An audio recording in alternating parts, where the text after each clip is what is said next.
యేసుక్రీస్తు నామంలో మీ అందరికీ నా వందనములండి. ప్రియమైన దేవుని వర్లారా, మరి కీర్తనల గ్రంథము 84, 4, 5 వచనాలు మనం వివరించుకుందాం ప్రియులారా. నీ మందిరమందు నివసించిన వారు ధన్యులు. ప్రియులారా, మరి యెహోవా మందిరమందు నివసించిన వారు ధన్యులు అని దేవుడు తెలియజేస్తున్నాడు. వారు నిత్యము నిన్ను స్తుతించెదరు. నీ వలన బలమునందు మనుషులు ధన్యులు. యాత్ర చేయు మార్గములు వారికి అతి ప్రియములు. వారు బంకలోయబడి ఎల్లుచు దానిని జలములముగా చేయుదురు.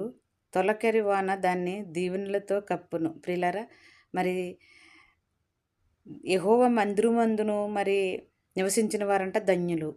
మరి ఆయన వలన బలం నందు మనుషులు ధన్యులు అని దేవుడు మనకి తెలియచేస్తూ ఉన్నాడు. నిజమే కదా ప్రియులారా. మరి మనుషుల యందుని మనం లక్ష్యం ఉంచిన యెడల మనకి మరి ఏ ఆశ్రమం దొరకదు. కానీ యెహోవా యందు నమ్మకం ఉంచిన వారు ఏ మేలు కూడా కొదువై ఉండదని మనకి తెలిసింది ప్రియులారా. కాబట్టి దేవుడు మరి మనల్ని ఆయన బలముతో మనల్ని నింపాలని, ఆయన దీవెనలతో మనల్ని కప్పాలి.